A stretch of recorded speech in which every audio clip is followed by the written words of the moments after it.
What's up mga katropa? Ayan, ngayong araw ipapakita natin kung bakit busy tayo. Ayan, busy tayo pangangalakal syempre. At busy tayo paghahanap ng maibabahagi natin ng magandang kwento, magandang mga pangyayari at mga magandang syempre mga kuha ng ating mga magagandang kamay. Ayan, syempre, at magagandang mata. Ayan, at syempre, dahil magaganda nga ang lahat ng nasasabi natin. Puro magaganda rin ang inyong makikita. Ayan pero ewan ko lang kasi malapit na ang holiday season mga katropa.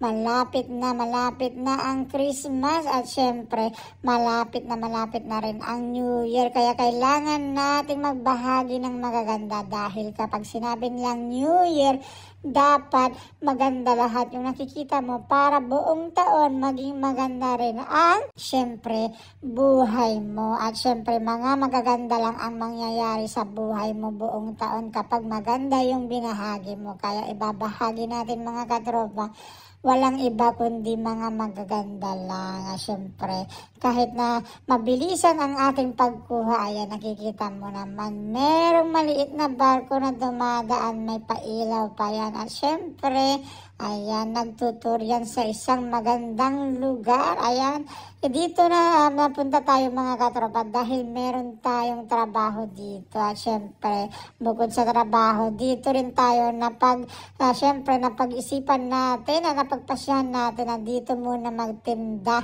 ng mani, balot, popcorn at syempre kung ano-ano pa, lalo na yung mga pampalamig dahil malamig ang panahon, marami rin ang nanlalamig ang kanilang syempre buhay at kanilang love life at ang kanilang katawan nanlalamig na, kaya kailangan natin magtinda ng pampainit para naman maiba rin ang sitwasyon. Dahil mabait nga tayo ngayon season at syempre wala tayong ibang gagawin kundi magbahagi at magbanggit lang ng mga magaganda. Mga katropa, ayan, nakikita mo ang disenyo na ginawa para sa stage dahil may bisita tayo mga darating. Syempre, speaking of bisita na darating, ayan, naka-red carpet na, ready na, dumarating na sila. Kaya i-mention natin yung mga katropa natin na mga marites. Kahit sabihin natin mga marites yung mga dumadaan yan sa mga red carpet. Syempre, kapag sinabi natin marites, pinangungunahan yan ni Perky F. Ayan, Perky F ng Team 69ers. Pero dahil nga hindi tayo magmamarites ngayon ng kahit na ano tungkol sa kanila, babanggitin natin yung mga magaganda at gwapo na mga marites na nabibilang sa mga 69ers. Ayan, sila yung mga nahihilig sila sa mga syempre alam nyo na baliktaran na marites. Yung nguso nila, yung kanilang katawan ay sobra sa baliktaran at sobra rin nahihilig sa baliktaran. Syempre pinangungunahan yan ng grupo ng Team 69ers, walang iba kundi si Marites Perky F. At syempre kasama niya lagi, syempre hindi yan nawawala dahil gwapong-gwapo yan sino pa? Siyempre si Little Fluff. Ayan, lagi yan nagmamaneho. Busy ngayong holiday season dahil siyempre kailangan niyang magkaroon ng siyempre pambili ng bonus para sa kanyang pamilya. At siyempre kasama rin niya lagi, ayan, ng gwapong-gwapo rin na si Eric Kids Story. Siyempre mga katropa, kapag sinabi natin Eric Kids Story, siya yung maririnig mo na pinakakalmado sa lahat, lalo kapag nagsasalita. Hindi ka magugulat sa kanya, hindi ka mape-pressure dahil narinig mo yung boses niya na kalmadong kalmado. Siyempre dahil nagmana yan kay Little Fluff. Ayan mga katropa, may artista tayong napansin doon at siyempre kapag sinabi ng ating artista, kaya binabanggit natin dahil puro magaganda lang yung ating sasabihin. Ayan, kamukha ni Pia wears back dahil siya yan, hindi niya yan kamukha mga katropa. Dumating siya dyan para syempre magtinda, makiosyoso dahil marites din yan na legit. Syempre kapareho rin yan ni Viva Mascarados na walang ibang ginawa kundi syempre magturo na magturo. Ayan. At syempre magdaldal. Pero dahil maganda lang yung sinasabi natin, syempre susundan muna natin si Pia dyan. At sasamahan natin si Viva Mascarados para syempre magtingin-tingin kung ano ang kanyang gagawin dyan. Ayan, nagpipicture-picture pa siya. Tingnan natin. Ayan, pero hindi si Viva Mascarados yung kasama niya dyan. Dahil si Viva Mascarados ay syempre nandoon sa Team 69ers at laging nakantabay sa atin. At syempre kasama niya lagi. Dahil maganda nga yung lahat ng sasabihin natin dahil holiday season. Dapat holiday ng magaganda lang. Kahit mga Team 69ers, kailangan natin banggitin na magaganda lang. Syempre, kasama lagi din dyan si Marjo Mix TV, si Jumisil Vlog na walang tigil magluto at syempre maghain din sa atin ng magagandang putahe. At syempre, para i-ready rin tayo sa ating nalalapit na. Syempre, puro tayo syempre nalalapit na pagluluto para sa Christmas. Kailangan meron tayong ihain, kaya nire-ready tayo, binibigyan tayo ng idea ni Jumisil Vlog. Syempre kasama niya lagi si Josepina Adame 18. Ayan, kapag narinig nyo ang salitang Josepina Adame 18, syempre maganda lang din ang sasabihin natin dahil syempre kahit na nabibilang na siya o nalalapit na siya sa Mamasang Thunders, ay napakabait yan syempre ni Josepina Adame 18. Sinishare niya lahat ng mga bagay tungkol sa mga marites sa kanyang GC. At syempre, nalalaman natin yan dahil meron din tayong kaibigan na super legit na marites.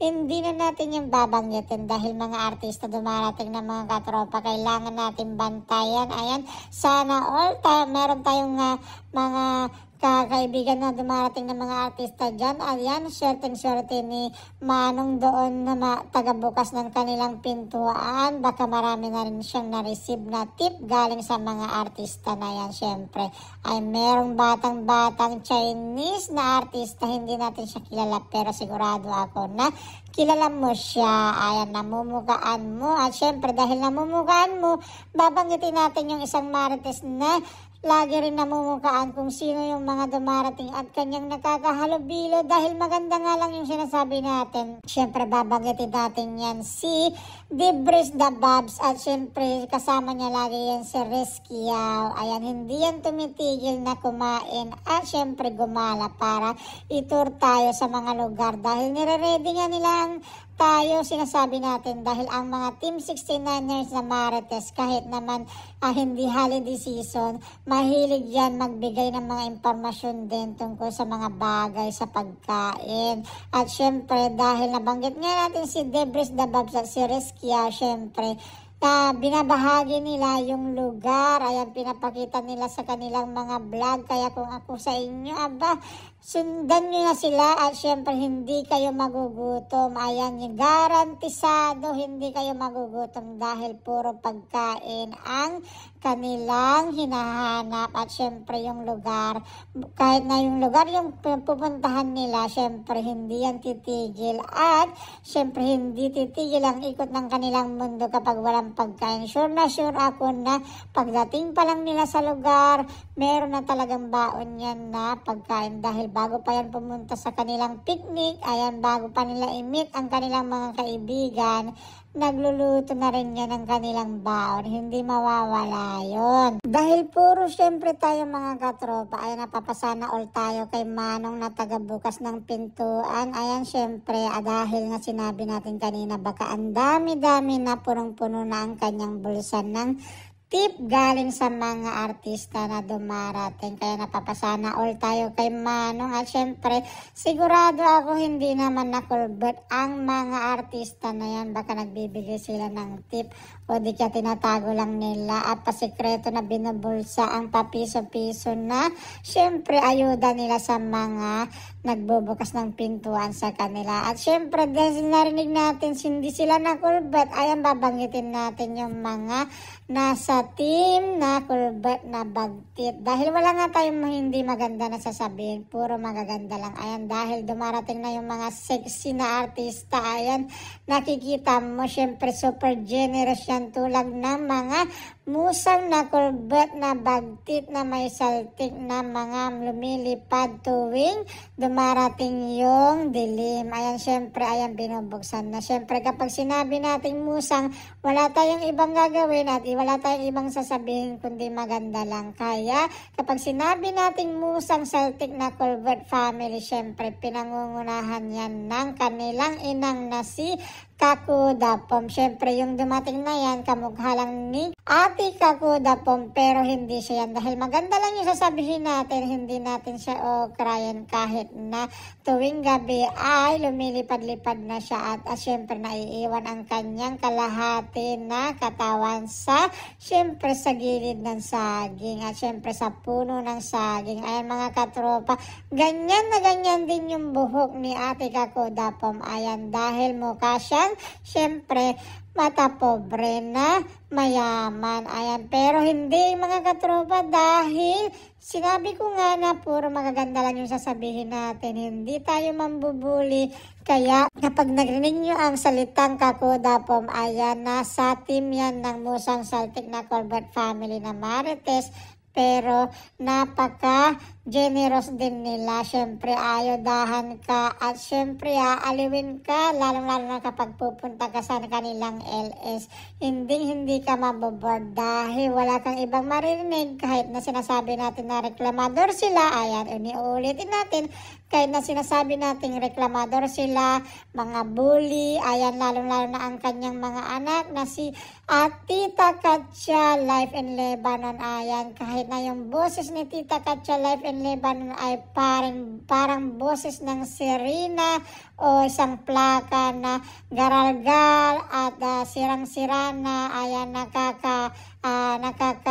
nakakabingi. Ayan, naghahanap tayo ng isang maganda na word sana, pero wala tayong magandang may describe, kaya sisimplehan lang natin yung pagdi-describe kay Tita Katya Life in Lebanon. Ayan, kahit na napakabully niya, kahit na napakapangit magsabi ng salita na pag ini-introduce ka niya, ayan, syempre mabait yan at generous yan dahil nga nasa pamilya siya, nabibilang siya sa mga musang Celtic na Culbert family. Syempre may kasama siya lagi at syempre may kasama siya lagi. Ayan, syempre kung sino yon, syempre si Tita Ads Diary, ang kanyang kambal ko na isa rin na bully. Pero mga mababait naman yan dahil nga holiday season, mga mababait yung ating binabanggit. Kahit nga sinabi natin kanina na kapag kumakanta si Tita Katya Life in Lebanon ay masisira na yung buong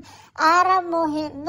Please take note, hindi lang buong araw yung masisira. Kapag umagang-umaga kinantahan ka ni Tita Katya Life in Lebanon ay masisira na yung buong araw mo, buong gabi mo at buong linggo at syempre lalong-lalo na buong taon. Sira ang iyong pandinig dahil narinig mo ang kanyang kanta at syempre dahil narinig mo ang kanyang pambubuli sa mga lyrics na kanyang kinakanta. Ayan, syempre dahil maganda ngayon, sasabihin lang natin may special dedication pa yan si Katya Life in Lebanon. Syempre dahil magaganda nga yung binabanggit natin sa mga musang Celtic na Culbert family. Ayan yung introduction natin, maganda lang talaga. Kaya sasabihin natin din, introduce din natin. Syempre ayan, maganda, may dumarating puro kulay itim mga katropa, yung mga sasakyan na nagdadala sa mga bisita na dadaan sa red carpet. Ayan, syempre napakaswerte ng mga yung mga taga-bukas dahil kitang-kita nila. At syempre kapag ako yan, syempre maglalagay ako dyan ng isang timba. At speaking of timba, syempre gawain yan ni Tita Ads Diary. Ayan, kung siya yan, syempre kung siya yung tagabukas din ng pintuan ng mga sigurado ako na meron siyang isang basket o batya dyan na nilagay sa harapan mismo para hulugan ng barya. Dahil alam mo, syempre, kapag sinabi natin kasing Tita Ads Diary, na kulbet talaga yan, na kulbet, na bagtit, na musang saltik family. Ayan na, yung salitang mga yan mga katropa, maganda ang ibig sabihin yan. Kahit na sa totoong buhay, hindi maganda. Pero ngayon, dahil nga puro maganda lang yung sasabihin natin. Ay, nakita mo, minimake-upan pa yan si Catherine Zeta-Jones. Ayan, kasama niya si Michael Douglas. Ayan, kung kilala mo sila ay artista sa Hollywood. Siyempre, dahil nga maganda nga yung binabanggit natin, inahahalin tulad natin si Tita Ads Diary. Na kulbert na bagtit, syempre kabaliktaran niya na kulbert na bagtit ay generous na bagtit. Ayan, generous na maganda. Ayan, kaya yan natin ihahalin tulad. Ayan, nabubulol-bulol tayo.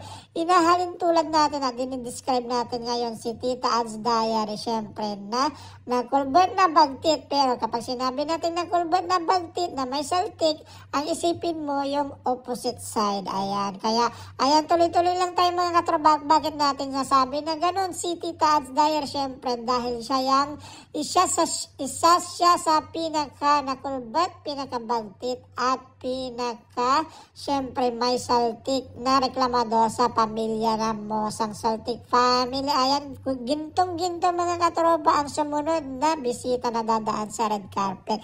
Hindi natin sila maarinig masyado at syempre hindi rin natin sila ma-recognize masyado dahil medyo syempre nasa balcony tayo, nasa taas tayo. Ayan, nagmamasid lang tulad ng mga marites dyan na syempre Lailani si Rami Vlog. Pag narinig natin yung Lailani si Rami Vlog, syempre isa siyang ating ng mga musang na kulbet saltik na bagtit. Ayan, napakahaba na introduction natin kaya hindi na natin siya masyadong i-introduce. Kapag sinabi natin Lailani si Rami Vlog, ayan, syempre isipin nyo na lang na kulbet na bagtit na musang saltik. Ayan na, syempre membro rin yan ng nahahati ang katawan tuwing papadilim at laging tumatakbo na yan. Ayan, nagmamadali sa syempre pagpunta sa sagingan upang fly. Ayan, ganyan yung mga musang saltik na kulbert family. Syempre, dahil maganda lang yung sasabihin natin, ayan, may dumating na artista ulit. Ayan, syempre, may artistahin din naman na miyembro ng musang saltik na kulbert family. Walang iba kundi ang kanilang amang, ayan, na nawawala. Hindi natin alam kung nasaan ngayon si Amang Idol Ace. Ayan, syempre, kapag sinabi natin Amang Idol Ace, puro maganda lang din yung maririnig. Sigurado ako na sa mga hindi maganda na ating naririnig sa musang saltik na kulbert family, merong maganda na ating naririnig at opposite iyon, syempre. At syempre, minana yan ng kanilang kuyang na si Tony Mix Vlog. Ayan, na sana all ay napapabakasyon na at makakaana-ana at plok-plok na ngayong holiday season. Kaya napapasana all tayo dahil maganda nga lang yung sinasabi natin. Sana all Tony Mix Vlog. Ayan, makakaana-ana at plok-plok na siya. Mararamdaman na niya ulit ang syempre init sa taglamig. Ayan, sana all. Ayan, sana all talaga bro, Tony Mix Vlog. At syempre, congratulations dahil magkakaana-ana ka na at makakaplok-plok ka na. Isa yan nga, syempre magandang maririnig ninyo ngayon. Ayan, at syempre dahil maganda nga kapag sinabi nating musang saltik na kulbert family at yung opposite ang maririnig mo na maganda. At definition dyan, syempre dahil nga merong Idol Ace na kanilang amang at kuyang na Tony Mix Vlog. At syempre meron pang isa ang kanilang kuyang na si Charles Lumawig. Ayan, walang iba kundi si Charles Lumawig na ngayon ay mahilig at syempre nahihilig kumain at magpakita ng mga pagkain. Syempre, pagkain yan sa mga bansang tigang dahil isa rin siyang tigang. Ayan, syempre, isa siya sa mga walang ana-ana sa musang na kulbert saltik family. Kaya, iniinganyo na niya tayo at pinapakita na lang niya lahat ng pagkain pagkain na meron sa syempre bansang kanyang kinabibilangan at kinaroroonan ang bansang Tigam dahil siya ay Tigam na Tigam. Ayan, syempre dahil nga rated PG din ito, ayan mga katropa, yung mga naririnig nyo, syempre pasok sa kaliwa, labas sa kanan. Ayan, baliktaran yan. Pwede rin baliktaran. Pasok sa kanan, labas sa kaliwa. Dahil kapag ito ay rated PG, kung ikaw ay nasa hindi kagandahang edad pa, nasa hindi tamang edad, syempre, kailangan mong i-observe to kung narinig mo na dahil wala ka ng choice. Kailangan mo lang itong intindihin at syempre, wag mo nang seryosohin. Ayan, syempre, kapitbahay nila lagi si Rodel Magsipog at si Ate Lori ko na kanilang tagapagluto at lagi nga nagbibigay at nagbabahagi ng putahe na luto galing sa syempre ang kanyang main menu na kalabasa. At syempre dahil Musang Saltik family na Corvette, ayan na syempre connected na yan sa kanilang syempre Ate Ling na may tililing. Wala tayong ibang sasabihin kundi maganda lang dahil si Ate Ling na may tililing ay isa rin sa mga napaka-generous kahit na meron din siyang saltik. Ayan, kaya matatawag natin siya. I-mention natin siya na bagtit na kaibigan ng mga Musang Saltik na Corvette family. At syempre, speaking of kaibigan, maganda rin yung sasabihin natin dahil kasama lagi din dyan syempre ang mga mamasang thunders na merong backpack na arenola. Walang iba kundi si The Survivor Grand Marites at si Ate Mabuhay 0808 Vlog Marites Thunders Mamasang. At syempre, kasama rin lagi nila dyan ang kanilang kaibigan na six-bomb dancer na Corvette din. Get out! At walang iba kundi si Tita Luz Dotado at si Tita Luz CB. Ayan, dahil napakahaba ng ating sinabi at puro magaganda lang kahit na yung mga pangalan nila hindi natin maikakailan na ang pangit-pangit dahil mga marites nga. Ayan sila Perky F, ayan si Mabuhay 0808 Vlog, si The Survivor Grand Marites at ang leader ng Kakoda Pom, yan leader ng Musang Saltik na Corvette family. Ayan, ibabahagi natin at babatiin na lang natin ng happy holidays everyone. Good vibes. Thank you for watching at syempre Merry Christmas. Bye-bye.